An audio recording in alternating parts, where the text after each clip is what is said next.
அனைவருக்கும் அஸ்ஸலாமு அலைக்கும் வரஹ்மத்துல்லாஹி வபரகாத்துஹு. தடவை கிழக்குவான் முகநூல் தொலைக்காட்சியினூடாக அனைவரையும் சந்திப்பதில் பெருமகிழ்ச்சி அடைகின்றேன். இன்று நேற்றைய எமது வகுப்பின் தொடராகவே இன்றைய வகுப்பும் நடைபெற இருக்கின்றது.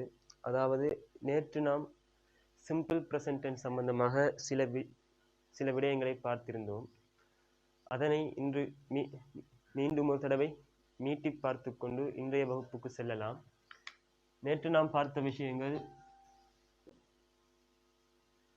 Simple present.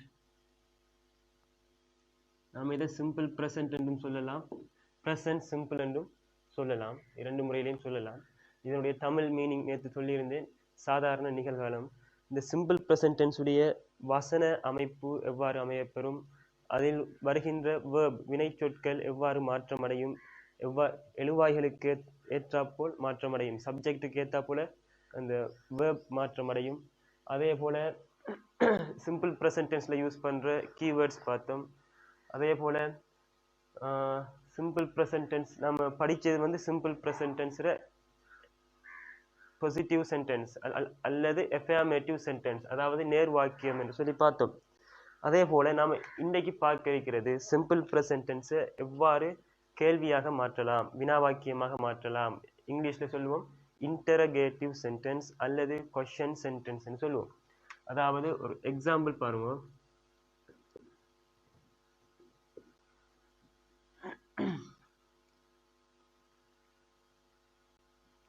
You buy a book. Right. இந்த எக்ஸாம்பிளை பொறுத்த வரைக்கும் யூ பை அ புக், இது சிம்பிள் ப்ரெசன்ட் டென்ஸ்லேக்கு சப்ஜெக்ட் யூ வந்திக்கு, யூ என்பதன் கருத்து உங்களுக்கு தெரியும், நீ அல்லது நீங்கள் என்று சொல்லலாம். இரண்டு கருத்து இருக்கின்றது, நீ என்றும் சொல்லலாம், நீங்கள் என்றும் சொல்லலாம்.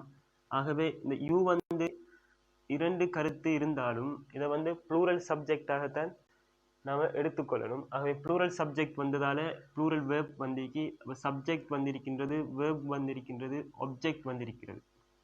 ஆகவே ஒரு சென்டென்ஸ் இங்கே அமைய பெற்றிருக்கின்றது. நான் நேற்று ஒரு உதாரணம் சொன்னேன். உதாரணமாக நம்ம சாதாரணமாக கேட்போம், you are going, you are going. நம்ம இதை கேள்வியா மாற்றி நாம எல்லாருக்கும் தெரியும் ஆர் யூ கோயிங் வந்து வரும்.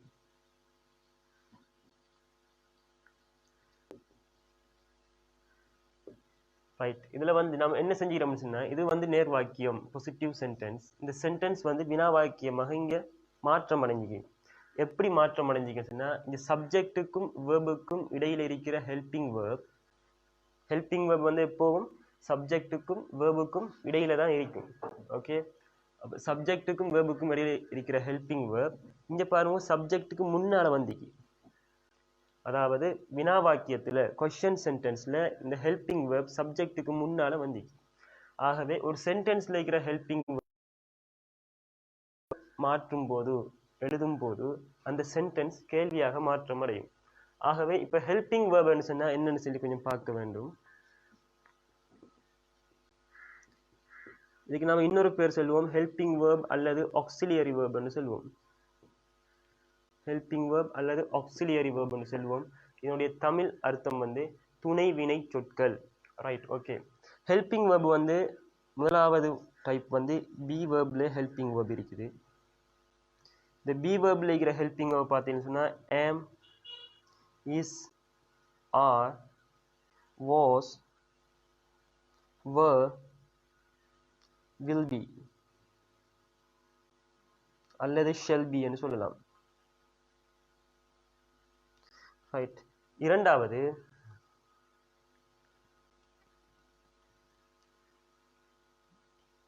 do verb ன்னு சொல்லுவோம். இதுல உள்ளடங்குற ஹெல்பிங் verb do, does,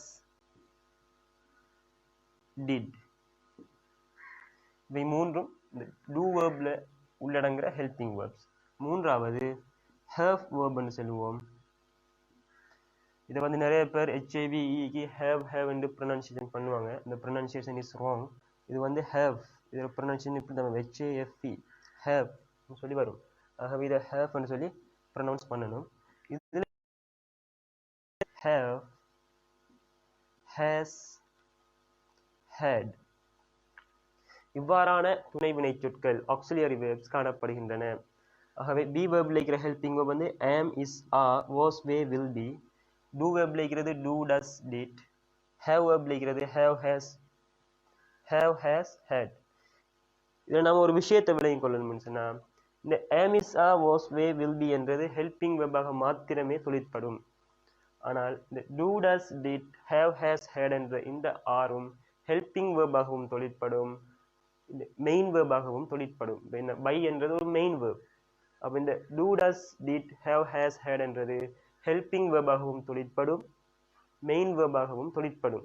அப்போ இது வந்து ஒரு சென்டென்ஸ்ல ஹெல்பிங் வேர்பா மெயின் வேர்பான்னு சொல்லி நம்ம எவ்வாறு கண்டுபிடிக்கிற ஐடென்டிஃபை பண்ணணும்னு சொன்னா, இந்த சென்டென்ஸ்ல வந்து இன்னொரு மெயின் வேர்ப் இருக்கும் என்று சொன்னா இந்த வேர்ப் வந்து ஹெல்பிங் வேர்பா இருக்கும். அதாவது இந்த வேர்பும் வந்து இன்னொரு மெயின் வேர்ப் பை என்ற மாதிரி ஒரு வேர்ப் இருக்கும்னு சொன்னா, உதாரணமா பாருங்க, you have eaten. இங்க பாருங்க eat என்ற ஒரு வேர்ப் இருக்கு. eat என்ற ஒரு மெயின் வேர்ப் இருக்கிறதால இந்த have என்றது இங்க ஹெல்பிங் வேர்ப். ரைட், அதை நம்ம இன்ஷா அல்லாஹ் அடுத்தடுத்த டென்ஸ் படிக்கும்போது பார்த்துக்கொள்ளலாம். ஆகவே உங்களுக்கு தெரிஞ்சிருக்க வேண்டிய விஷயம் வந்து be வேர்பில் இருக்கிற helping verb am, is, are, was, way, will be. do waybill இருக்கிற helping verb do, does, did. have waybill இருக்கிற helping verb have, has, had. Right, okay. இப்போ நான் என்ன சொன்னேன்னு சொன்னா, இந்த சென்டென்ஸ்ல சப்ஜெக்ட்டுக்கும் அதில் மெயின் வேர்புக்கும் இடையில ஹெல்பிங் வேர்ப் இருக்கு. ஆகவே இங்க பாருங்க சப்ஜெக்ட் இன்னைக்கு யூ என்றது சப்ஜெக்ட், மெயின் வேர்ப் என்றது பை. ரைட், நீ ஒரு புத்தகம் வாங்குகின்றாய். இப்போ இந்த சப்ஜெக்ட்டுக்கும் இந்த வேர்புக்கும் இடையில ஹெல்பிங் வேர்பை காணல. இந்த சென்டென்ஸை பொறுத்த வரைக்கும் சப்ஜெக்ட்டுக்கும் இந்த மெயின் வேர்புக்கும் இடையில ஹெல்பிங் வேர்ப் இல்லை. ஆகவே அதுக்கு அந்த சென்டென்ஸை கொஸ்டனை மாற்ற இயலாது, அதில் ஹெல்பிங் வேர்ப் இல்லைன்னு நம்ம சொல்லலாமான்னு கேட்டால் சொல்ல இயலாது. ஏனென்று சொன்னால் இந்த சென்டென்ஸு சிம்பிள் ப்ரெசன்ட் டென்ஸை மட்டும் பொறுத்த வரையில சப்ஜெக்ட்டுக்கும் வேர்புக்கும் இடையில இருக்கின்ற ஹெல்பிங் வேர்ப் மறைவாக இருக்கின்றது. அதாவது இந்த சென்டென்ஸில் ஹெல்பிங் வேர்ப் போட்டு நாம் எழுதுறல, ஹெல்பிங் வேர்ப் வச்சு நாம் என்ன செய்ய மாட்டோம். சிம்பிள் ப்ரெசன்ட் டென்ஸை பொறுத்த வரைக்கும் ஹெல்பிங் வேர்பை ஹைட் பண்ணி வச்சுக்கிறோம், மறைச்சி வச்சுக்கிறோம். அதாவது இதுக்குள்ள இருக்கிற ஹெல்பிங் வேர்ப் என்னன்னு சொன்னா, நாம் இங்க பார்த்த do என்ற ஹெல்பிங் வேர்ப் தான் இங்க இருக்கின்றது. ரைட், ஏன் இங்க do என்ற ஹெல்பிங் வேர்ப் இருக்குன்னு சொன்னா, நம்ம இங்க எழுதிக்கிற வேர்ப் வந்து நம்ம நேரா படிச்சோம், பிரசன்ட் வேர்ப் ரெண்டா படிச்சோம், singular present verb, plural present verb. இங்க இருக்கிற வேர்ப் வந்து ப்ளூரல் பிரசன்ட் வேர்ப். அப்ப சிம்பிள் பிரசன்ட் டென்ஸ்ல ப்ளூரல் பிரசன்ட் வேர்ப் இருந்தால் அந்த சென்டென்ஸ்ல இருக்கிற ஹெல்பிங் வேர்ப் வந்து do. அதே போல பாருங்க இன்னொரு எக்ஸாம்பிள், he. இது சேம் எக்ஸாம்பிள் எடுப்போம். he, இப்போ he வந்து சிங்குலர் பிரசன்ட் வேர்ப். ஆகவே இங்க நம்ம போடக்கூடிய வேர்ப் வந்து சிங்குலர் பிரசன்ட் வேர்பை போடணும்.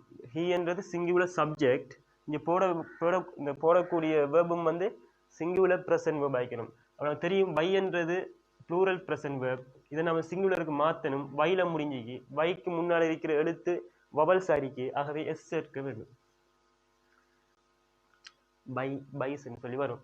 ஆகவே he வந்து சிங்குலர் ஆகிதால சிங்குலர் பிரசன்ட் வேர்ப் பைஸ் சொல்லி வரணும். he buys a book. Right, he buy a book ன்னு சொன்னா wrong. ஓகே, ஆக he buys a book. இங்கேயும் பாருங்க சப்ஜெக்ட் இருக்கின்றது, வேர்ப் இருக்கின்றது, ஆப்ஜெக்ட் இருக்கின்றது. இந்த சப்ஜெக்ட்டுக்கும் வேர்புக்கும் இடையில ஹெல்பிங் வேர்ப் இல்லை. ஆகவே சிம்பிள் ப்ரெசன்ட் டென்ஸை பொறுத்த வரைக்கும் என்ன செஞ்சிக்கும், இந்த ஹெல்பிங் வேர்ப் ஹைட் ஆகிருக்கும், மறைஞ்சிருக்கும். இந்த சிங்குலர் ப்ரெசன்ட் வேர்ப் வரத்தால இந்த சென்டென்ஸ்ல இருக்கிற ஹெல்பிங் வேர்ப் வந்து டஸ். அதை நம்ம பார்த்தோம், do, does என்றது ஹெல்பிங் வேர்ப்னு சொல்லி பார்த்தோம். ஆகவே ப்ளூரல் ப்ரெசன்ட் வேர்ப் வர சென்டென்ஸ்ல சிம்பிள் ப்ரெசன்ட் டென்ஸ்ல இருக்கிற helping verb do, simple present டென்ஸ்ல சிங்குலர் ப்ரெசன்ட் வேர்ப் வரதுல இருக்கிற ஹெல்பிங் வேர்ப் வந்து does. Right, okay. இதை வச்சு எப்படி நம்ம கொஸ்டினை மாற்றலாம்னு சொல்லி பார்ப்போம்.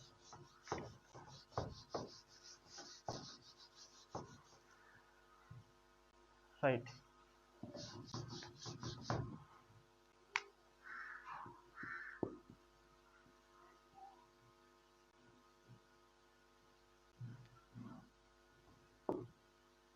ரைட். இங்க இருக்கிற ஹெல்பிங் வேர்ப் வந்து டஸ். என்னன்னு சொன்னா இது சிங்குலர் ப்ரெசன்ட் வேர்ப். இங்க இருக்கிற ஹெல்பிங் வேர்ப் டூ, ஏனென்றால் இது வந்து ப்ளூரல் ப்ரெசன்ட் வேர்ப். ரைட். இப்போ நான் என்ன சொன்னேன் ஆல்ரெடி, ஒரு சென்டென்ஸ்ல இருக்கிற ஹெல்பிங் வேர்பை எடுத்துக்கொண்டு வந்து சப்ஜெக்ட்டுக்கு முன்னால போட்ட அந்த சென்டென்ஸ் கேள்வியா மாறும். ஆகவே இங்க பாருங்க, டூன்றது இங்க ஹெல்பிங் வேர்ப் நம்ம கண்டுபிடிக்கணும். நமக்கு தர மாட்டாங்க சென்டென்ஸ்ல இந்த வேர்பை வச்சு கண்டுபிடிக்கலாம் அல்லது சப்ஜெக்டையும் வச்சு கண்டுபிடிக்கலாம். சப்ஜெக்ட் ப்ளூரலா இருந்தாலும் டூ என்ற ஹெல்பிங் வேர்ப் இருக்கு, சப்ஜெக்ட் சிங்குலரா இருந்தா டஸ் என்ற ஹெல்பிங் வேர்ப் இருக்கு, அல்லது வேர்ப் ப்ளூரலா இருந்தா டூ என்ற ஹெல்பிங் வேர்ப் இருக்கு, சப்ஜெக்ட் இந்த வேர்ப் சிங்குலராக இருந்தால் டஸ் என்ற ஹெல்பிங் வேர்ப் இருக்கின்றது. ரைட். இப்போ இந்த சென்டென்ஸ் இதான ஹெல்பிங் வேர்ப், இதை கொண்டு வந்து முன்னால போட்ட இந்த சென்டென்ஸ் என்னவா மாறும், கேள்வியாக மாற்றமடையும். ஆகவே do you buy a book. கட்டாயம் நாம கொஸ்டினா மாத்தினதால இங்க கொஸ்டின் மார்க் போடணும், ஃபுல் ஸ்டாப் வைக்க கூடாது. இன்னொரு விஷயம் கவனிக்கணும், இங்க டூன்றது டி வந்து ஸ்மால் லெட்டர்ஸ்லேக்கு நிறைய மாணவர்கள் வந்து இந்த டியை வந்து அப்படியே கொண்டு வந்து இப்படியே எழுதுவாங்க. ஸ்மால் லெட்டர்ஸ்லேயே இந்த சென்டென்ஸ் ஆரம்பிப்பாங்க. எப்பவும் ஒரு சென்டென்ஸ் ஆரம்பிக்கும் போது the first letter should be the capital letters like it.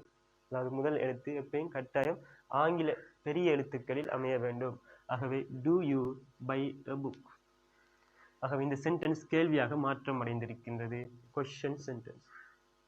ஆகவே இதுல மீனிங் பாருங்க, யூ பை a book, நீ வாங்குகின்றாய் ஒரு புத்தகம், நீ ஒரு புத்தகம் வாங்குகின்றாய். do you buy a book, இதனுடைய மீனிங் வந்து நீ ஒரு புத்தகம் வாங்குகிறாயா, வாங்குகின்றாயா, அல்லது நீங்கள் ஒரு புத்தகம் வாங்குகின்றீர்களா. ரைட். இது வந்து இப்படி மாத்தலாம். ரைட். இதை கொஞ்சம் நல்லா கவனிச்சு கொள்ளுங்க. he டஸ்ன்றது ஹெல்பிங் வேர்ப், பைஸ் என்றது புக் என்றது ஆப்ஜெக்ட். ரைட். இங்க வந்து சப்ஜெக்ட்டுக்கும் வேர்புக்கும் இடையில நம்ம என்ன செய்யறோம், கண்டுபிடிச்சிடும். என்ன ஹெல்பிங் வேர்ப் இருக்கு, டஸ். அப்ப இந்த டஸ் என்ன செய்யணும், சப்ஜெக்ட்டுக்கு முன்னால கொண்டு வந்து போடணும். அப்ப டஸ். அடுத்தது என்ன இருக்கு, இது சப்ஜெக்ட்டுக்கு முன்னால வந்தா நிச்சயமா சப்ஜெக்ட் இருக்கு, என்ன சப்ஜெக்ட் வரும் he. இங்க பாருங்க பைஸ். இவ்வாறு இங்க இருக்கின்ற அதே வடிவத்தை இந்த வேர்பரை அதே ஃபார்மட்டை கொண்டு வந்து இங்க போடுவோமாக இருந்தால் அது பிழையானது. இந்த சென்டென்ஸை கொஸ்டினாக மாற்றும் போது இந்த வேர்பிக்கான பைஸ் என்ற வேர்ப் வந்து பை என்ற வேர்ப்ல இருந்தா வந்தது. பைஸ். ஆகவே இந்த வேர்ப் வந்து எந்த வடிவத்தில் இருந்து வந்ததோ அந்த வடிவத்திற்கு இந்த வேர்ப் என்ன செய்யணும், மாற்ற வேண்டும், சேஞ்ச் பண்ண வேண்டும். ஆகவே இந்த பைஸ் என்றது உண்மையான வடிவம் வந்து பை. ஆகவே இங்க கேள்வியாக மாற்றும் போது டஸ் ஹி பை என்றுதான் வர வேண்டும். Does he buy a book என்று வரும். கொஸ்டின் மார்க் போடும். ஆகவே டூன்றதை கூட முன்னால போட்டு நம்ம மாற்றும் போது, கேள்வியாக மாற்றும் போது இந்த பிரச்சனையும் வராது. என்ன சொன்னா இங்க இருக்கிற வேர்ப் வந்து ப்ளூரல் பிரசன்ட் வேர்ப் தான். டஸ்ன்றதை கொண்டு வந்து கேள்வியாக மாற்றும் போது இங்க இருக்கின்ற வேர்ப் வந்து மாற்றம் அடைந்த வேர்ப், சிங்குலர் பிரசன்ட் வேர்ப் என்றதால இந்த வேர்ப்ற உண்மையான வடிவம் என்னவோ அதை கொண்டு வந்து நம்ம என்ன செய்யணும், இந்த சென்டென்ஸ்ல போட வேண்டும். ஆகவே does he buy a book, அவன் வாங்குகின்றான் ஒரு புத்தகம், அவன் ஒரு புத்தகம் வாங்குகின்றான், அவன் ஒரு புத்தகம் வாங்குகின்றானா, இதான் இதனுடைய மீனிங். ஆகவே ஒரு சென்டென்ஸ் இந்த சிம்பிள் ப்ரெசன்ட் டென்ஸை மாத்திரமல்ல, நீங்க என்ன டென்ஸ்ல இருந்தாலும் எப்படிப்பட்ட வசனமாக இருந்தாலும் அந்த சென்டென்ஸை கேள்வியாக மாற்ற சொன்னா அந்த சென்டென்ஸ்ல இருக்கிற ஹெல்பிங் வேர்பை தூக்கி கொண்டு வந்து சப்ஜெக்ட்டுக்கு முன்னால போட்டா கேள்வியாக மாற்றமடையும். இந்த சிம்பிள் ப்ரெசன்ட் டென்ஸை பொறுத்த வரைக்கும் ஹெல்பிங் வேர்ப் மறைவாக இருக்கும். அது உங்களுக்கு தெரிஞ்சுக்கணும். ப்ளூரல் ப்ரெசன்ட் வேர்பாக இருந்தால் டூ இருக்கும் ஹெல்பிங் வேர்ப், சிங்குலர் பிரசன்ட் வேர்பாக இருந்தால் டஸ் இருக்கும். ஆகவே இந்த டஸ்ன்றதை கொண்டு அந்த முன்னால போடும்போது இந்த வேர்பை வந்து அதனுடைய உண்மையான வடிவத்திற்கு மாற்ற வேண்டும். பைஸ் என்றது பை என்று மாற்றம் அடையும். ரைட். இன்னொரு எக்ஸாம்பிள் பார்ப்போம்.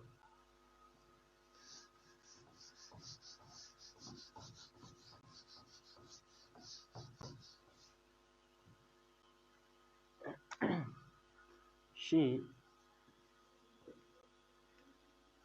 ஒரு verb பாருங்க, she drink இப்போ ட்ரிங்க் என்ற வேர்ப் வந்து தெரியும் ப்ளூரல் ப்ரெசன்ட் வேர்ப், டிக்ஷனரியில் நீங்கள் இந்த வேர்பை பார்க்கலாம். ஆகவே இதனுடைய சிங்குலர் ப்ரெசன்ட் வேர்ப் கேல முடியுது. ஆகவே நம்ம அந்த படித்த ரூல்ஸுக்குள்ள வராதால எஸ் சேர்க்க வேண்டும். ட்ரிங்க் ட்ரிங்க்ஸ் என்று சொல்லி வரும். இப்போ ஷீ சிங்குலர் சப்ஜெக்ட்ன்றதால சிங்குலர் ப்ரெசன்ட் வேர்ப் வரணும். ஷீ ட்ரிங்க்ஸ் என்று சொல்லி வரணும். She drinks milk. அவள் பால் அருந்துகின்றாள். ரைட். இந்த சென்டென்ஸை பொறுத்த வரைக்கும் பாருங்க சிங்குலர் ப்ரெசன்ட் வேர்ப் இருக்கு. ஆகவே இந்த சப்ஜெக்டுக்கும் வேர்புக்கும் இடையில வந்து இருக்கக்கூடிய ஹெல்பிங் வேர்ப் வந்து டஸ். ஆகவே இந்த சென்டென்ஸை நம்ம கேள்வியை மாத்துறேன்னு கொஸ்டினா மாத்துறேன்னு இந்த டஸ் என்ற ஹெல்பிங் வேர்பை கொண்டு வந்து சப்ஜெக்டுக்கு முன்னால போடணும். சப்ஜெக்டுக்கு முன்னால போடும்போது டஸ் ஷீ ட்ரிங்க் என்றது ட்ரிங்க்ஸ் என்றது ட்ரிங்க் என்று மாற்றம் அடைய வேண்டும். இந்த வேர்புற உண்மையான வடிவத்துக்கு என்ன செய்யணும்? மாற்றம் அடைய வேண்டும். Does she drink milk. அவள் பால் அருந்துகின்றாள். அவள் பால் அருந்துகின்றாளா? ஆகவே இவ்வாறு தான் சிம்பிள் ப்ரெசன்ட் டென்ஸை பொறுத்த வரைக்கும் நாம் என்ன செய்யற கொஸ்டினை மாத்திர கண்டிஷன்ஸ் இதான். ஆகவே அந்த சென்டென்ஸ்ல இருக்கிற ஹெல்பிங் வேர்பை எடுத்துக்கொண்டு வந்து சப்ஜெக்டுக்கு முன்னால போட வேண்டும். ஆகவே சிம்பிள் ப்ரெசன்ட் டென்ஸில் நேர்வாக்கியம் பாசிட்டிவ் சென்டென்ஸ் படிச்சுக்கிறோம். சிம்பிள் ப்ரெசன்ட் டென்ஸில் இன்டரகேட்டிவ் வினாவாக்கியம் அது எப்படி அமையும் என்று சொல்லி படிச்சுக்கிறோம். அடுத்தது சிம்பிள் ப்ரெசன்ட் டென்ஸில் மறைவாக்கியம், அதாவது தமிழில் சொல்லுவோம், இங்கிலீஷில் சொல்லுவோம் நெகட்டிவ் சென்டென்ஸ்னு சொல்லுவோம். இங்கிலீஷில் சிம்பிள் ப்ரெசன்ட் டென்ஸில் நெகட்டிவ் சென்டென்ஸ் மறைவாக்கியம், தமிழில் சொல்லுவோம் மறைவாக்கியம் என்று சொல்லுவோம், இங்கிலீஷில் நெகட்டிவ் சென்டென்ஸ் சொல்லுவோம். இந்த சென்டென்ஸ் எவ்வாறு வரும் என்று சொல்லி இப்போ பார்ப்போம். நான் படிச்சுக்கிறோம். என்ன உதாரணமா? She drinks milk. The question மாத்தினா does she drink milk? Right. இது வந்து பாசிட்டிவ் சென்டென்ஸ், இது வந்து கொஸ்டின் சென்டென்ஸ். ரைட். ஆக அடுத்ததை பார்ப்போம். நம்ம இதே எக்ஸாம்பிளை வச்சு பார்ப்போம். She drinks milk. Right. இதே நெகட்டிவ் சென்டென்ஸுக்கு மாற்ற சொல்லுவாங்க. எக்ஸாம் இந்த கிரேட் 6, 7, 8க்கெல்லாம் கேள்வி வரும். Change into the negative sentence given below. Change into the negative given below sentence என்று கேட்பாங்க. கீழே தரப்பட்டுள்ள வசனங்களை மறைவாக்கியத்திற்கு மாற்றுக என்று கேள்வி கேட்பாங்க. 6, 7, 8 கிரேட் 6, 7, 8க்கு அநேகமாக கேட்பாங்க. ரைட். இந்த சென்டென்ஸ் எப்படி நெகட்டிவ் ஃபார்மேட்டுக்கு மாற்றுறேன்னு சொன்னா, உங்களுக்கு தெரியும் வந்து இந்த சப்ஜெக்டுக்கும் வேர்புக்கும் இடையில ஹெல்பிங் வேர்ப் இருக்கின்றது தெரியும். அது சிங்குலர் ப்ரெசன்ட் வேர்பாக இருந்தால் இங்கே டஸ் இருக்கின்றது உங்களுக்கு தெரியும். ரைட். ஒரு சென்டென்ஸ்ல இருக்கிற ஒரு சொல் சேர்க்கணும். நோட் என்ற ஒரு சொல் சேர்த்தா அந்த சென்டென்ஸ் நெகட்டிவ் சென்டென்ஸாக மாற்றம் அடையும். ஒரு சென்டென்ஸ்ல இருக்கிற ஹெல்பிங் வேர்போட நாட் என்று சொல்லக்கூடிய இந்த வேர்டை சேர்ப்பமாக இருந்தால் அந்த சென்டென்ஸ் வந்து நெகட்டிவ் சென்டென்ஸாக மாற்றம் அடையும். ஆகவே இந்த சென்டென்ஸ்ல இருக்கிற ஹெல்பிங் வேர்ப் இதை நாம என்ன செய்யணும்? நெகட்டிவ் மாற்றணும். she does not drinks. Right. இங்கேயும் கவனிக்க வேண்டிய விடயம், இங்கேயும் வந்து சிங்குலர் ப்ரெசன்ட் வேர்ப் இருக்கு. இந்த சிம்பிள் ப்ரெசன்ட் டென்ஸ் நாம கேள்வியாக மாற்றும் போதும் சரி, மறைவாக்கியமாக நெகட்டிவ் சென்டென்ஸாக மாற்றும் போதும் சரி, இந்த வேர்புற உண்மையான வடிவத்தை நாம் என்ன செய்யணும்? இங்கே எழுத வேண்டும். ஆகவே ட்ரிங்க் என்ற வேர்ப்ல இருந்து தான் ட்ரிங்க்ஸ் என்று சொல்லி வேர்ப் வந்தது. ஆகவே இது ட்ரிங்க் என்று மாற்ற வேண்டும். she does not drink milk. இதான் இதனுடைய நெகட்டிவ் ஃபார்மேட். அதே போல you drink milk. ரைட். இதை பார்ப்போமாக இருந்தால் இங்கு இருக்கின்ற வேர்ப் வந்து ப்ளூரல் ப்ரெசன்ட் வேர்ப். ஆகவே இங்கு இருக்கின்ற ஹெல்பிங் வேர்ப் சப்ஜெக்டுக்கும் வேர்புக்கும் இடையில இருக்கிற ஹெல்பிங் வேர்ப் வந்து டூவாக இருக்கும். ப்ளூரல் ப்ரெசன்ட் வேர்ப் இருந்தால் இருக்கின்ற ஹெல்பிங் வேர்ப் டூ. ஆகவே இந்த டூவோட நாட் என்று சொல்ல சேர்த்த என்ன செய்யும்? நெகட்டிவ் சென்டென்ஸாக மாற்றம் அடையும். ஆகவே you do not drink milk. ஆகவே ஒரு சென்டென்ஸை நெகட்டிவ் சென்டென்ஸாக மாற்றணுமா, அந்த சென்டென்ஸ்ல இருக்கின்ற ஹெல்பிங் வேர்போட not என்று சொல்லக்கூடிய வேர்டை நாம் என்ன செய்யணும், சேர்க்க வேண்டும். அதாவது ஒரு சென்டென்ஸ் சிம்பிள் ப்ரெசன்ட் டென்ஸ்ல பாசிட்டிவ் சென்டென்ஸ் படிச்சிட்டோம், கொஸ்டின் சென்டென்ஸ் படிச்சிட்டோம், இப்போ படிக்கிறோம் நெகட்டிவ் சென்டென்ஸ். இது எப்படி வருதுன்னா she does not drink milk. She does not drink milk. இது வந்து இந்த டஸ்ஸோட நோட் சேர்த்துக்கிறோம். இங்கே டஸ் என்ற ஹெல்பிங் முன்னால போட்டு கொஸ்டனா மாத்திக்கிறோம். இங்கே நோட் சேர்த்து நெகட்டிவ் வந்து சப்ஜெக்ட் சிங்குலர் ப்ரெசன்ட் வெர்ப், இது பாசிட்டிவ் சென்டென்ஸ். இதுக்குள்ள இருந்து நாம் என்ன செஞ்சோம், இந்த சப்ஜெக்ட்டுக்கும் வெர்புக்கும் இடையில இருந்து தான் இந்த ஹெல்பிங் வெர்பை எடுத்தோம். இதனுடைய மீனிங்கை பார்ப்போம். அவள் பால் அருந்துகின்றாள். இதனுடைய மீனிங்கை பாருங்க. அவள் பால் அருந்துகின்றாளா? இதனுடைய மீனிங் வந்து அவள் பால் அருந்துவதில்லை என்று சொல்லணும். அவள் பால் அருந்தவில்லை என்று சொன்னால் அது பிழை, அது வேறொரு டென்ஸ்ல போகும். இதனுடைய மீனிங் வந்து அவள் பால் அருந்துவதே இல்லை. அவள் வளமையாக பால் என்ன செய்யல, அருந்துவதே இல்லை, பால் குடிப்பதே இல்லை. அதாவது நான் போவதே இல்லை, நான் செய்வதே இல்லை, அவ்வாறு மீனிங் வர வேண்டும். அவள் பால் அருந்துவதே இல்லை. அவள் பால் அருந்தவில்லை என்று சொன்னால் அது வேறொரு டென்ஸ்ல நெகட்டிவ் ஃபார்மட்டாக வரும். அவ்வாறு சொல்லக்கூடாது. அவள் பால் அருந்துவதே இல்லை, அருந்துவதில்லை, அருந்தவில்லை என்று சொல்லக்கூடாது, அருந்துவதே இல்லை. ஆகவே இது வந்து சிம்பிள் ப்ரெசன்ட் டென்ஸ்ல சென்டென்ஸ் ஸ்ட்ரக்சர். பாசிட்டிவ் சென்டென்ஸுக்குரிய சென்டென்ஸ் ஸ்ட்ரக்சர், சப்ஜெக்டோட ப்ரெசன்ட் வெர்ப், ஆப்ஜெக்ட், கொஸ்டினுக்குரியது அந்த ஹெல்பிங் வெர்ப் முன்னால வரும், அதுக்கப்புறம் சப்ஜெக்ட் வரும், அதுக்கப்புறம் வேர்பு வரும், அதுக்கப்புறம் ஆப்ஜெக்ட் வரும். அதே போல நெகட்டிவ்க்குரியது சப்ஜெக்ட், அதோட ஹெல்பிங் வெர்ப் பிளஸ் நாட் என்ற சொல் வரும், அதே போல வேர்பு வரும், ஆப்ஜெக்ட் வரும். ஆகவே இதான் வந்து சிம்பிள் ப்ரெசன்ட் டென்ஸ்ல பேசிக்காக படிக்கக்கூடிய விஷயங்கள் நாம படிச்சுக்கிறோம். சென்டென்ஸ் ஸ்ட்ரக்சர் பார்த்துக்கிறோம். அதே போல சென்டென்ஸ் எப்படி கொஸ்டினா மாற்றலாம், எப்படி நெகட்டிவா மாற்றலாம் என்று பார்த்துக்கிறோம். அதே போல இந்த சிம்பிள் ப்ரெசன்ட் டென்ஸ்ல யூஸ் பண்ற கீவேர்ட்ஸ் பார்த்துக்கிறோம். அதே போல அந்த கீவேர்ட்ஸ் வந்து ஒரு சென்டென்ஸ்ல எங்கெங்க அமையும் என்று பார்த்துக்கிறோம். அதே போல சிங்குலர் சப்ஜெக்ட்டுக்கு எவ்வாறான வேர்ப் வரும், ப்ளூரல் சப்ஜெக்ட்டுக்கு எவ்வாறான வேர்ப்ஸ் வரும்னு சொல்லி பார்த்துக்கிறோம். நம்ம இவ்வளவு நேரம் பார்த்தது வந்து சிம்பிள் ப்ரெசன்ட் டென்ஸ்ல ஆக்டிவ் வாய்ஸ் என்று சொல்லக்கூடிய ஒரு பகுதி தான். சிம்பிள் ப்ரெசன்ட் டென்ஸ்ல ஆக்டிவ் வாய்ஸ் என்று சொல்லக்கூடிய ஒரு பகுதியை தான் நாம் இவ்வளவு நேரம் என்ன செஞ்சோம், பார்த்தோம். ஆக்டிவ் வாய்ஸ் என்று சொல்லக்கூடிய பகுதியை தான் சப்ஜெக்டோட present verb plus object இந்த ஃபார்மட். இப்போ சப்ஜெக்டோட present verboட ஆப்ஜெக்ட் வந்தா, ஆப்ஜெக்ட் வராட்டியும் பிரச்சனை இல்லை, சப்ஜெக்டோட present verb வந்தால் அந்த சென்டென்ஸ் வந்து simple present tense active voice.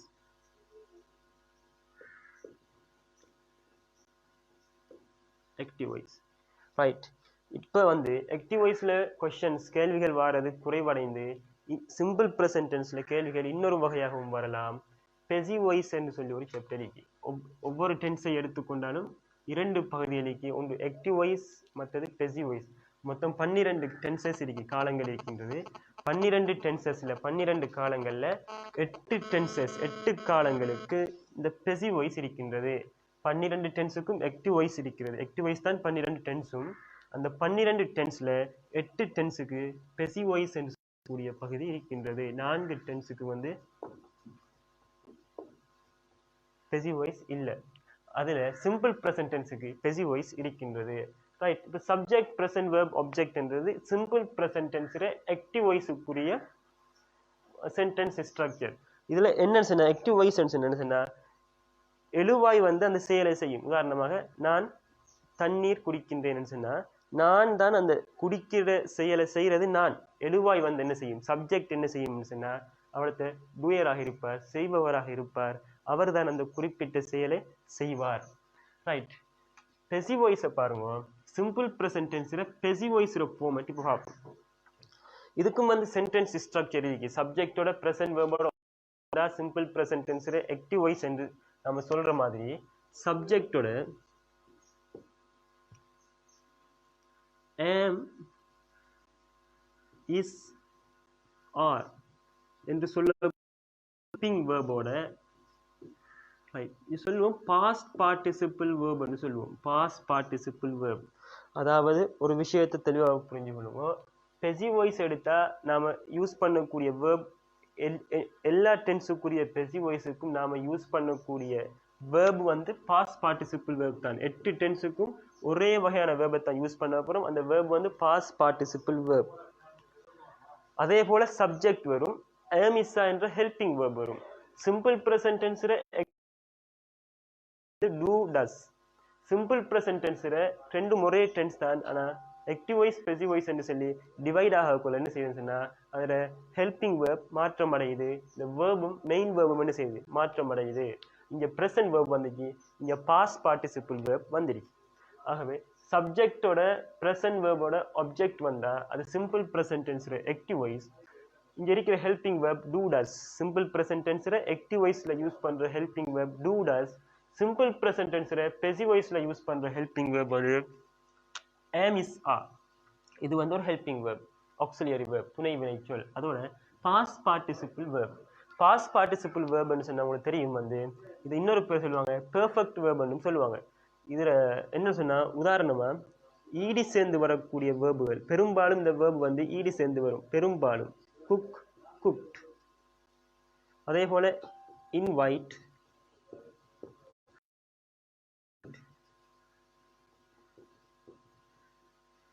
இதை வந்து நிறைய பேர் வந்து இன்வைட்டட் என்று சொல்லி ப்ரொனவுன்ஸ் பண்ணுவாங்க இன்வைட்டட் என்று சொல்றதுல இதை இன்வைட்டட் அதாவது it sound id it sound இதை நம்ம ப்ரொனவுன்ஸ் பண்ணுவோம் இன்வைட்டட் அதே போல watch இதுல பாஸ்ட் பார்ட்டிசிபிள் verb வந்து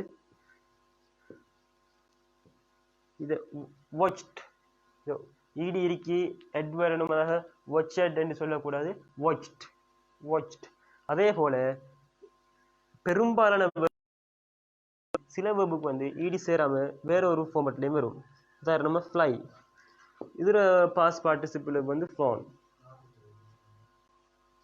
அதே போல ஸ்லீப் இதனுடைய பாஸ்ட் பார்ட்டிசிபிள் வந்து ஸ்லெப்ட் அதே போல கட் இதனுடைய பாஸ்ட் பார்ட்டிசிபிள் கட் தான் அதே போல புட் இதனுடைய பாஸ்ட் பார்ட்டிசிபிள் புட் தான் ஆகவே எப்படி இந்த ஈடி சேர்ந்து வர வெர்பை சொல்லுவோம் நாம ரெகுலர் வெர்ப்னு சொல்லுவோம் ஈடி சேர்ந்து வராம வர மிச்சமாகிற எல்லா வெர்பையும் சொல்லுவோம் இர்ரெகுலர் வெர்ப்னு சொல்லுவோம் இங்கிலீஷை பொறுத்த வரைக்கும் இந்த ரெகுலர் வெர்ப் தான் பெரும்பாலும் எல்லா சென்டென்ஸுக்கும் எல்லா வேர்புக்கும் வரும் ஈடி சேர்ந்து வரும் இப்படி ஈடி சேராம பிரசன்ட் வேர்ப் ஒரு வகையாகவும் இந்த பாஸ்ட் பார்ட்டிசிபிள் வேர்ப் இன்னொரு டைப்பாகவும் இருக்கிற வேர்ப் வந்து கிட்டத்தட்ட ஒரு 850 வேர்ப்ஸ் இருக்குது அதை நாம பாடமாக்கி கொள்ள வேண்டும் ரைட் அதாவது வச்சன்ஸ் நம்ம தெரியும் ஈடி சேர்க்கணும் பாடமாக தேவையில்லை ஆக நாம இந்த இர்ரெகுலர் வேர்பை பாடமாக்கினா மிச்சம் இருக்கிற வேர்ப் எல்லாம் எப்படி வரும் ரெகுலர் வேர்பாக வரும் ரைட் ஆகவே சப்ஜெக்டோட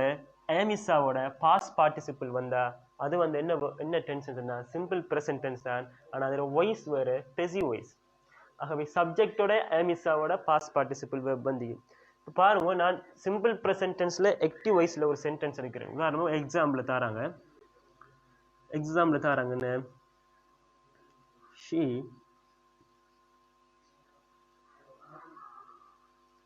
she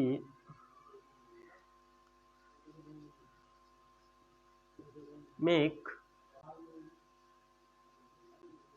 cake right இது பாருங்க சப்ஜெக்ட் இது verb இது ஆப்ஜெக்ட் இங்க பாருங்க இந்த சென்டென்ஸ்ல இருக்கிற மிஸ்டேக் என்ன இந்த சப்ஜெக்ட் வந்து சிங்குலராக இருக்கிறதால இங்க சிங்குலர் verb வரணும் ஆகவே இது மேக் என்று வருமா மேக்ஸ் என்று வருமான்னு சொன்னா மேக்ஸ் என்று வர வேண்டும் இதை நான் மேக் என்று சொல்றேன் இதோட ப்ரொனன்சியேஷன் வந்து மேக் அதே போல இதை கேக்னு சொல்லுவோம் கேக் என்று சொல்லுவோம் இதனுடைய ப்ரொனன்சியேஷன் வந்து கேக் ஆகவே நம்ம நிறைய ப்ரொனன்சியேஷன் பாருங்க இது உதாரணம் சொல்லுவோம் பேபி என்று சொல்றதுக்கு இல்லை இதனுடைய ப்ரொனன்சியேஷன் வந்து பேபி சரியா அதே போல லேடி என்போம் இதனுடைய ப்ரொனன்சியேஷன் வந்து லேடி ஆகவே படிக்கும்போது கொஞ்சம் டிக்ஷனரியில நீங்க வேர்புக்கு வந்து சொற்களுக்கு மீனிங் தமிழ் கருத்து பார்க்கும்போது அந்த பக்கத்துல வந்து ப்ரொனன்சியேஷன் மெத்தட் போட்டிருப்பாங்க சிம்பிள் போட்டிப்பாங்க. அதையும் பார்த்து இந்த வேர்டை எப்படி உச்சரிக்கிறன்றதையும் பழகிக்கொள்ளணும். ஆகவே இதை மேக்ன்னு சொல்லணும், இதை கேக்குன்னு சொல்லக்கூடாது, கேக். அதே போல் பேபி இல்லை பேபி, அதே போல் லேடி இல்லை lady. Right, okay. She makes கேக்ன்ற சென்டென்ஸில் இது சப்ஜெக்ட், இது வேர்ப், இது ஆப்ஜெக்ட். இது வந்து ஆக்டிவ் வாய்ஸ் தெரியும் நமக்கு. இது வந்து ஆக்டிவ் வாய்ஸ். இப்போ உங்களோட எக்ஸாமில் கேள்வி கேட்குறாங்க, இந்த சென்டென்ஸை பெசிவ் வாய்ஸுக்கு மாற்றுங்கன்னு சொல்கிறாங்க. பெசிவ் வாய்ஸுக்கு ஒரு சென்டென்ஸை தந்து பெசிவ் வாய்ஸுக்கு மாற்றுங்கன்னு சொன்னால் நம்ம முதலாவது என்ன செய்யணும்னு சொன்னால், தரப்பட்டிருக்கின்ற கேள்வி இந்த சென்டென்ஸ் என்ன டென்ஸ்ன்றதை நாம் ஐடென்டிஃபை பண்ணணும், கண்டுபிடிக்கணும். ஆகவே அதுக்கு நீங்கள் என்ன செய்யணும், சப்ஜெக்ட் வந்திருக்கு, ப்ரெசன்ட் வேர்பு வந்திருக்கு. ஆகவே இது சிம்பிள் ப்ரெசன்ட் டென்ஸ்ன்னு சொல்லி மாணவர்களுக்கு நீங்களாகவே என்ன செய்யணும், விளங்கி கொள்ளணும். நீங்கள் இதை என்ன டென்ஸ்ன்னு சொல்லி உங்களுக்கு ஐடென்டிஃபை பண்ண தெரியாட்டி நீங்கள் இதை பெசிவ் வாய்ஸுக்கு என்ன செய்யலாது, மாற்ற இயலாது, சேஞ்ச் பண்ண இயலாது, கடினமாக இருக்கும். ஆகவே சப்ஜெக்டோட ப்ரெசன்ட் வேர்ப் வந்திருக்கிறதால இது simple present tense, active voice. இதை பெசிவ் வாய்ஸுக்கு மாற்ற சொல்கிறாங்க. இப்போ நமக்கு தெரியும் சிம்பிள் ப்ரெசன்ட் டென்ஸில் பெசிவ் வாய்ஸ் எப்படி வரணும் என்று இரண்டாவதாக நமக்கு தெரிஞ்சுக்கணும். அது எப்படி வரணும், சப்ஜெக்ட் வரணும், ஆமிஸா வரணும், பாஸ்ட் பார்ட்டிசிபிள் வேர்ப் வரணும். ஆக இங்கே பாருங்க, ஃபர்ஸ்ட்டுக்கு நாம் என்ன வரணும், சப்ஜெக்ட் வரணும். அதே அடுத்ததாக ஆம் வரணும், அல்லது இஸ் வரணும், அல்லது ஆ வர வேண்டும். அடுத்ததாக ஆப்ஜெக்ட், அடுத்ததாக பாஸ்ட் பார்ட்டிசிபிள் வேர்ப் வர வேண்டும். ரைட். இப்போ சப்ஜெக்ட். இப்போ இந்த சப்ஜெக்ட் வந்து இந்த சென்டென்ஸ்ல இருக்கிற சப்ஜெக்டை இங்கே வந்து சப்ஜெக்டாக போடக்கூடாது. இந்த சப்ஜெக்ட் நாம எங்க இருந்து எடுக்கணும்னு சொன்னா, இந்த ஆக்டிவ் வாய்ஸ் தானே இது, இந்த ஆக்டிவ் வாய்ஸ் இதான கேள்வி. இந்த கேள்வியில் இருக்கிற இந்த சென்டென்ஸ்ல இருக்கிற ஆப்ஜெக்டை தான் நாம் இங்கே சப்ஜெக்டாக கொண்டு வர வேண்டும். பெசிவ் வாய்ஸுக்கு மாற்றும் போது ஆக்டிவ் வாய்ஸ்ல இருக்கின்ற சப்ஜெக்ட் என்ன செய்யணும்னு சொன்ன, ஆக்டிவ் வாய்ஸ்ல இருக்கிற ஆப்ஜெக்ட் என்ன செய்யணும்னு சொன்னா பெசிவ் வாய்ஸுக்கு சப்ஜெக்டாக வர வேண்டும். ஆகவே இங்கே இருக்கின்ற ஆப்ஜெக்ட் வந்து கேக், கேக்ன்றது இங்கு சப்ஜெக்டாக வர வேண்டும். கேக். இப்போ கேக்ன்றது சப்ஜெக்டாக வந்ததுக்கு பிறகு அடுத்தது வர வேண்டும் ஆம் அல்லது இஸ் அல்லது ஆர். ஆம் அல்லது இஸ் அல்லது ஆர் வர வேண்டும். ஆகவே இங்க பாருங்க, கேக் என்று சொல்றது சிங்குலரா ப்ளூரல் என்று பார்த்தா சிங்குலர், சரியான. ஆகவே சிங்குலர் சப்ஜெக்டா வந்தா ஹெல்பிங் வேர்ப் ஆம் இஸ் ஆவுல இஸ் வரும் என்றது அனைத்து மாணவர்களுக்கும் தெரியும். ஆகவே கேக் வர வேண்டும். இந்த ஆம் இஸ் ஆவுல 3ல் 1 வர வேண்டும். அப்ப என்ன வரணும், இஸ் வர வேண்டும். அடுத்ததாக வர வேண்டும் பாஸ்ட் பார்ட்டிசிபிள் வேர்ப் வர வேண்டும். பாஸ்ட் பார்ட்டிசிபிள் வேர்ப் எங்க இருந்து எடுக்கணும்னு சொன்னா, தந்திக்கிற கேள்வியில் இருக்கிற வேர்பை பாருங்க, மேக்ஸ். இதனுடைய பாஸ்ட் பார்ட்டிசிபிள் வேர்ப் என்னவோ அதைத்தான் நாம் எடுக்க வேண்டும். ஆகவே மேக் என்று சொல்லக்கூடிய பாஸ்ட் பார்ட்டிசிபிள் வேர்ப் வந்து மேக் பிரசன்ட் வேர்ப், இதோட பாஸ்ட் பார்ட்டிசிபிள் வேர்ப் வந்து மேட். ஆகவே கேக் இஸ் மேட். இங்க இருக்கின்ற ஆப்ஜெக்ட் சப்ஜெக்டாக வர வேண்டும். am is a helping verb, இதுல சப்ஜெக்ட் அந்த சிங்குலர் என்றதால இஸ் வர வேண்டும். அதே போல இந்த மேலே இருக்கிற ஆக்டிவ் வாய்ஸ்ல இருக்கிற சென்டென்ஸ்ல இருக்கிற வேர்ப்ல பாஸ்ட் பார்ட்டிசிபிள் வேர்ப் மேக் என்ற வேர்ப் இருக்கு, இதுல பாஸ்ட் பார்ட்டிசிபிள் வேர்ப் வந்து மேட் அந்த வேர்ப் வர வேண்டும். அடுத்ததாக என்ன வர வேண்டும்னு சொன்னா, இப்ப ஆப்ஜெக்ட் சப்ஜெக்டா வந்ததால இந்த சப்ஜெக்ட் என்ன செய்யணும்னு சொன்னா இங்க ஆப்ஜெக்டாக வரணும். இந்த ஆக்டிவ் வாய்ஸ்ல இருக்கிற சென்டென்ஸ்ல இருக்கிற ஆப்ஜெக்ட் வந்து சப்ஜெக்டா வந்ததால ஆக்டிவ் வாய்ஸ்ல இருக்கிற சப்ஜெக்ட் பெசிவ் வாய்ஸ்ல ஆப்ஜெக்டாக வர வேண்டும். ஆகவே இந்த ஆப்ஜெக்ட் இந்த சப்ஜெக்டை கொண்டு அந்த இங்க ஆப்ஜெக்டாக போடுறதுக்கு முதல் நாம் ஒரு ப்ரெப்போசிஷன் யூஸ் பண்ணணும். பை என்று சொல்லி ஒரு ப்ரெப்போசிஷன் யூஸ் பண்ணணும். பை என்று சொல்லக்கூடிய ஒரு ப்ரெப்போசிஷன் நாம் என்ன செய்யணும், யூஸ் பண்ணணும். இதனுடைய மீனிங் வந்து ஆல், அதாவது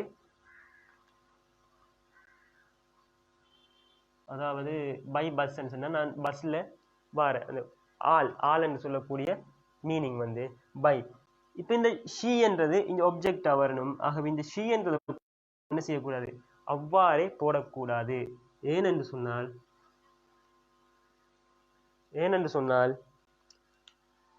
இது வந்து ஆப்ஜெக்டுக்குரிய இடம். ஆகவே இது வந்து ப்ரொனவுன், ஷீ என்றது ப்ரொனவுன், இங்க சப்ஜெக்டா வந்தீங்க. இந்த ப்ரொனவுனை பொறுத்த வரைக்கும் 5 வகையான ப்ரொனவுன் இருக்கிறது. அதாவது subject pronoun, object pronoun, possessive adjective, possessive pronoun, reflexive pronoun. ஆகவே object இருக்க வேண்டிய இடத்துல நாம் இந்த pronoun போடக்கொள்ள object pronoun மாத்திரம் நாம் என்ன செய்யணும் போட வேண்டும். ஆகவே subject pronoun எது அதனுடைய object pronoun எது என்றதை இப்ப நாம் என்ன செய்யணும் பார்க்கணும். pronoun ஆகவே subject pronoun, object pronoun. subject pronoun தெரியும் வந்து I, we, you, they, he, she, it. இந்த subject pronoun object pronoun சொன்னா I ர object pronoun me, we ர object pronoun us, you ர object pronoun you, they ர object pronoun them, he ர object pronoun him, she ர object pronoun her, her, it ர object pronoun it தான். ஆகவே இங்க இருக்கின்ற subject இருக்க வேண்டிய இடத்துல subject pronoun இருக்கு, object இருக்க வேண்டிய இடத்துல object pronoun தான் வரணும். இந்த she என்றது subject pronoun, இந்த she ட object pronoun பாருங்க என்ன she, இதனுடைய object pronoun வந்து her, her. ஆகவே நாம இந்த subject object ஆக மாற்றும் போது இங்கு her என்று சொல்லி போடணும் by her. ஆகவே இந்த she makes cake என்றது active voice passive voice வந்து cake is made by her. இதனுடைய மீனிங் என்ன சொன்னா கேக் தயாரிக்கப்படுகின்றது by her அவளால், அவளால் கேக் தயாரிக்கப்படுகின்றது. இதனுடைய மீனிங் அவள் கேக் தயாரிக்கின்றாள், இதனுடைய மீனிங் கேக் அவளால் தயாரிக்கப்படுகின்றது, கேக் அவளால் தயாரிக்கப்படுகின்றது. ரைட், இதான் வந்து ஆக்டிவ் வாய்ஸை பெசிவ் வாய்ஸ் ஆகிறதுக்குரிய கண்டிஷன்ஸ். ஆகவே ஃபர்ஸ்ட்டுக்கு சப்ஜெக்ட் வரணும், அந்த சப்ஜெக்ட் வந்து தரப்பட்டிருக்கிற கேள்வியில் இருக்கிற ஒப்ஜெக்டை சப்ஜெக்டாக கொண்டு வரணும். இதை நம்ம இப்படியும் சொல்லலாம், இங்கே ஒப்ஜெக்ட் வரும் என்றும் சொல்லலாம். இங்கேயும் ஒப்ஜெக்ட் வாரத்தால இப்போ ஒரு சென்டென்ஸை ஆரம்பிக்கிறது எப்பவும் சப்ஜெக்டாக எழுவாயாக நீக்கும். ஆகவே இந்த ஒப்ஜெக்ட் நாம் என்ன செய்யணும் சப்ஜெக்டாக இங்கே கொண்டு வரோம். அதே போல ஆமிஸ் என்ற ஹெல்பிங் வேர்ப் வரணும். சப்ஜெக்ட் வந்து ஒருமையாக சிங்குலராக இருந்தால் ஹெல்பிங் வேர்ப் இஸ் வரணும். சப்ஜெக்ட் வந்து ப்ளூரலாக இருந்தால் ஹெல்பிங் வேர்ப் ஆ என்று சொல்லி வரணும். சப்ஜெக்ட் வந்து ஐ என்ற ப்ரொனவுன் வந்தால் ஹெல்பிங் வேர்ப் ஏம் என்று சொல்லி வரணும். அதே போல மேலே இருக்கிற ஆக்டிவ் வாய்ஸ்ல தரப்பட்டிருக்கிற சென்டென்ஸ்ல இருக்கின்ற வேர்ப் வந்து இங்க என்ன வரணும் பாஸ்ட் பார்ட்டிசிபிள் வேர்பாக வரணும். அதன் பிற்பாடு பை என்று சொல்லக்கூடிய ஒரு ப்ரப்போசிஷன், அதோட இந்த இங்க இருக்கின்ற சப்ஜெக்ட் இது ப்ரொனவுனா இருக்கிறதால தான் இங்க இதை ஒப்ஜெக்ட் ப்ரொனவுனா மாற்றி ஒப்ஜெக்டா போட்டுக்கிறோம். உதாரணமா டீச்சர்ஸ் என்று ஆசிரியர்கள் என்று இருந்தா நம்ம இங்க என்ன போடணும் அதை ஒப்ஜெக்டா மாத்திரல பை டீச்சர்ஸ் என்று சொல்லி வரும். அடுத்த பை இந்த மை ஃப்ரெண்ட்ஸ் இருந்தா இங்க பை மை ஃப்ரெண்ட்ஸ். இந்த ப்ரொனவுன் பிரதிப்பெயர் சொல் வாரத்தால மட்டும்தான், இந்த ஏழுல ஏதாவது ஒன்று வந்தா மட்டும்தான் நாம் என்ன செய்யணும் இதை ஒப்ஜெக்ட் ப்ரொனவுனுக்கு மாற்றி போடணும். வேற சாதாரணமாக பேர் சொற்கள் வந்தா அதை நாம் என்ன செய்ய தேவையில்லை ஒப்ஜெக்டா மாத்திர சிஸ்டம் ஒன்று இல்லை, அதை அப்படியே கொண்டு வந்து போடலாம். ஆனால் பை ப்ளஸ் இங்கே வர சப்ஜெக்ட் இங்கே ஒப்ஜெக்டா வர வேண்டும். ரைட், இன்னொரு எக்ஸாம்பிள் பார்ப்போம்.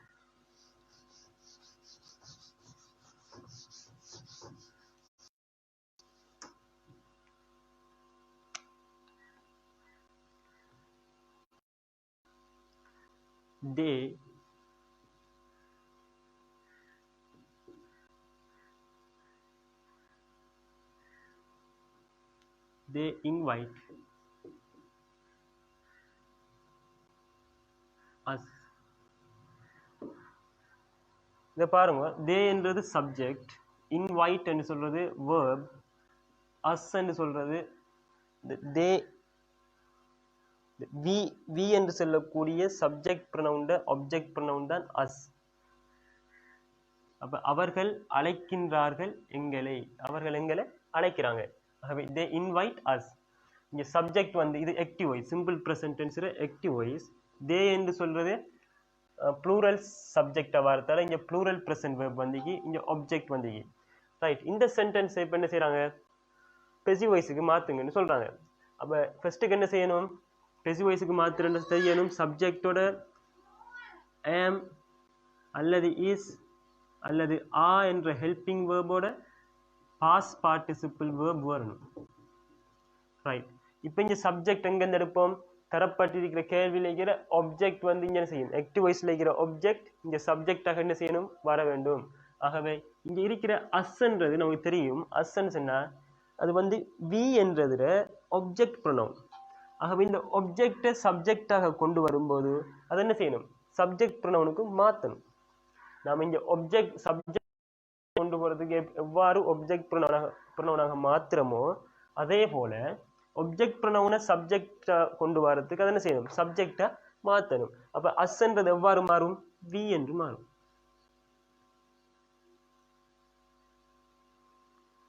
ரைட். ஆகவே இங்கே இருக்கின்ற ஆப்ஜெக்டை நாம் என்ன செய்யறோம்? இங்கே சப்ஜெக்டாக கொண்டு வந்திக்கிறோம். இப்போ வி என்ற கருத்து என்ன? நாங்கள். நாங்கள் என்றது ஒருமையா பன்மையான்னு பார்த்தா பன்மை, ப்ளூரல். ஆகவே ஆம் வருமா, இஸ் வருமா, ஆ வருமான்னு பார்த்தா ப்ளூரல் சப்ஜெக்டுக்கு எப்பவும் வி ஆ. அடுத்து என்ன வரணும்? இன்வைட் வேர்ப் வரணும். Past participle verb. இப்போ இன்வைட் என்று சொல்றதுல பாஸ்ட் பார்ட்டிசிபிள் வேர்ப் வந்து இன்வைட்டட். இன்வைட்டட். இது நாம ஏன் இன்வைட்டட் என்று சொல்லி ப்ரொனவுன்ஸ் பண்றோம் சொன்னா, இன்வைட்டட் என்று சொல்லாம இன்வைட்டட் என்று சொல்லி ஏன் ப்ரொனன்சியேஷன் செய்யறோம் சொன்னா, ஒரு வேர்ப் வந்து அதுல ப்ரொனன்சியேஷன் இன்வைட் என்று சொல்ல போல இந்த டி சவுண்ட்ல முடியுது, இட் சவுண்ட்ல முடியுது. இட் சவுண்ட்ல முடிகிற ஒரு வேர்புக்கு நம்ம ஈடி சேர்க்கும் போது இன்வைட்டட் என்று சொல்லக்கூடாது, அதை இன்வைட்டட் ஐடி இட் சவுண்ட்ல தான் என்ன செய்யணும்? இந்த ஈடியையும் உச்சரிக்கணும். ஆகவே இன்வைட்டட் டி சவுண்ட்ல முடிகிற ஒரு வேர்புக்கு வினைச்சொல்லுக்கு ஈடி சேர்க்க கூட அதை நாம இன்வைட்டட் என்று வாசிக்க வேண்டும். அப்போ வி ஆர் இன்வைட்டட். சப்ஜெக்ட் வந்துட்டு ஆப்ஜெக்ட் சப்ஜெக்டாக வந்துட்டு ஏமிஸா ஹெல்பிங் வேர்பில் ஆ வந்துட்டு சப்ஜெக்ட் ப்ளூரல் என்றதால இங்க இருக்கிற main waybill past participle verb வந்துட்டு அடுத்து என்ன வரணும்? பை என்ற ஒரு ப்ரெபோசிஷன் வரணும். பை என்ற ப்ரெபோசிஷன் வரணும். அடுத்தது ஆப்ஜெக்ட் வரணும். அந்த ஆப்ஜெக்ட் இந்த சென்டென்ஸ்ல இருக்கிற சப்ஜெக்டாக இருக்கும். இது சப்ஜெக்ட் ப்ரொனவுன் என்ன இருக்கு? தே இருக்கு. இதுல ஆப்ஜெக்ட் ப்ரொனவுன் வந்து தெம். ஆகவே பை தெம் என்று சொல்லி வரணும். இதனுடைய மீனிங்கை பார்த்தோம்னு சொன்னா, தே இன்வைட் அஸ். அவர்கள் எங்களை அழைக்கின்றார்கள். அழைக்கிறாங்க, இன்வைட் பண்றாங்க. இதனுடைய பெசிவ் வாய்ஸ்ல மீனிங்கை பாருங்க. We are invited by them. இதனுடைய மீனிங்கை சொன்னா, நாங்கள் அழைக்கப்படுகின்றோம் அவர்களால். ரெண்டு மீனிங்கும் ஒன்றுதான், ரெண்டு கருத்தும் ஒன்றுதான். எழுதிக்கிற ஃபார்மட் வேற. இது ஆக்டிவ் வாய்ஸ், இது பெசிவ் வாய்ஸ். தமிழ்ல சொல்லுவோம் செய்வினை செயற்பாட்டு வினை என்று சொல்லுவோம். ஆகவே we are invited by them.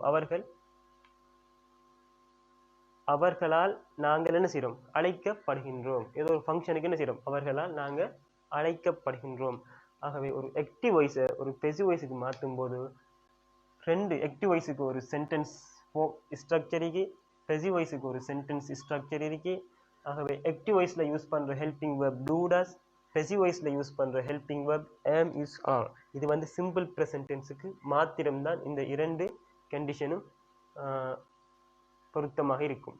ஆகவே சிம்பிள் ப்ரெசன்ட் டென்ஸில் ஆக்டிவ் வாய்ஸும் பார்த்துக்கிறோம், சிம்பிள் ப்ரெசன்ட் டென்ஸில் பெசிவ் வாய்ஸும் பார்த்துக்கிறோம். இப்போ சிம்பிள் ப்ரெசன்ட் டென்ஸில் ஆக்டிவ் வாய்ஸில் பாருங்க, ஹெல்பிங் வெர்ப் சப்ஜெக்ட்டுக்கும் வெர்புக்கும் இடையில தெளிவாக இல்லை, அதை நாம கண்டுபிடிக்கணும், மறைஞ்சிருக்கு. ஆனால் சிம்பிள் ப்ரெசன்ட் டென்ஸில் பெசிவ் வாய்ஸை பார்த்தீங்கன்னா ஹெல்பிங் வெர்ப் நமக்கு விளங்குற மாதிரி சப்ஜெக்ட்டுக்கும் வேர்புக்கும் இடையில இருக்கு. ஆகவே இந்த ஹெல்பிங் வெர்பத்துக்கு முன்னால போட்டோம்னு சொன்னா இந்த சென்டென்ஸ் கேள்வியா மாறும். ஹெல்பிங் வெர்போட நொட் சேர்த்தோம்னு சொன்னா இந்த சென்டென்ஸ் வந்து நெகட்டிவாக மாற்றமடையும். ஆகவே சிம்பிள் ப்ரெசன்ட் டென்ஸை பொறுத்த வரைக்கும் இருக்கின்ற இரண்டு பகுதிகள் ஆக்டிவ் வாய்ஸ், பெசிவ் வாய்ஸ், இரண்டினுடைய சென்டென்ஸ் ஸ்ட்ரக்சர் வசன அமைப்பு, அது என்னென்ன வேர்ப் வரும், எவ்வாறு மாற்றமடையும், ஆக்டிவ் வாய்ஸை பெசிவ் வாய்ஸுக்கு எப்படி மாத்திர, ஆப்ஜெக்ட் ப்ரொனவுன், சப்ஜெக்ட் ப்ரொனவுன், இதெல்லாம் தெரிஞ்சிருக்க வேண்டும். அதே போல subject pronoun, object pronoun, subject வந்து ஆப்ஜெக்டாக போகணும், ஆப்ஜெக்ட் வந்து சப்ஜெக்டாக வரணும். வரக்குள்ள ப்ரொனவுன் இருந்த அது எவ்வாறு மாற்றம் பெறுது என்பதை நாம் என்ன செய்யணும்? கவனித்துக் கொள்ள வேண்டும். ஆகவே சிம்பிள் ப்ரெசன்ட் டென்ஸை பொறுத்த வரைக்கும் இருக்கின்ற அடிப்படையான விஷயங்களை நாம் என்ன செஞ்சிடும் பார்த்திருக்கிறோம். இவ்வளவும் தெரிஞ்சிருந்தாலே அனைத்து வகுப்பு மாணவர்களுக்கும் எக்ஸாம் செய்வதற்கு மிகவும் இலகுவாக இருக்கும்.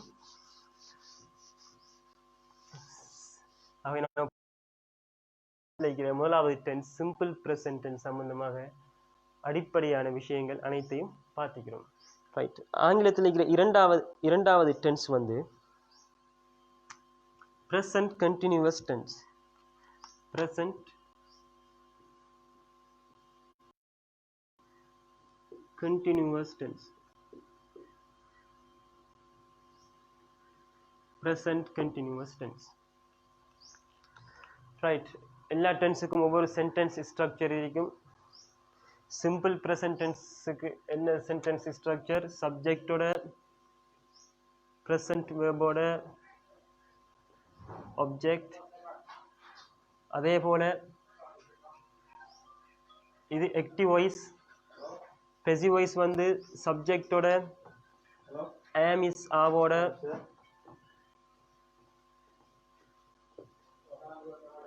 பாஸ்ட் பார்ட்டிசிபிள் வேர்போட ஆப்ஜெக்ட் வரும். ஆகவே இது வந்து சிம்பிள் ப்ரெசன்ட் டென்ஸில் ஆக்டிவ் வாய்ஸ், இது சிம்பிள் ப்ரெசன்ட் டென்ஸில் பெசிவ் வாய்ஸ்.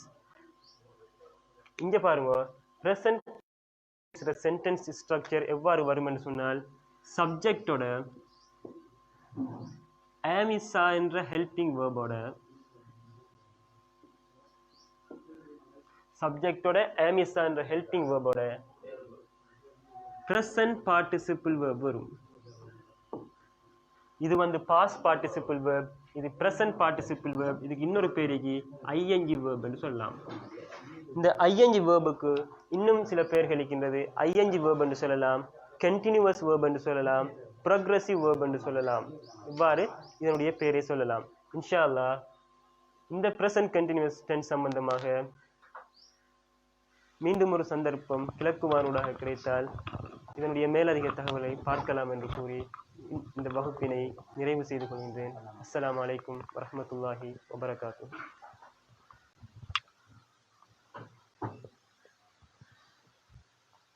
வகுப்பறை நிகழ்ச்சியில் நேர்கள் இன்று ஆங்கில பாடத்தில் வருகை தந்து எமது கலையகத்தில் சிறப்பு விரிவுரை ஆற்றிய எம் சமீர் அவர்களுக்கு எமது ஏற்பாட்டுக்குழு சார்பாக நன்றிகளையும் வாழ்த்துக்களையும் தெரிவித்துக் கொள்கின்றோம். நேயர்களே, நீங்கள் இந்த விரிவுரையை உங்களுக்கு தெரிந்த மாணவர்களுக்கு ஷேர் பண்ணுவதன் மூலம் நிச்சயமாக அது இந்த சந்தர்ப்பத்தில் ஒரு உதவியாக அமையும் என்று நாங்கள் எதிர்பார்க்கின்றோம்.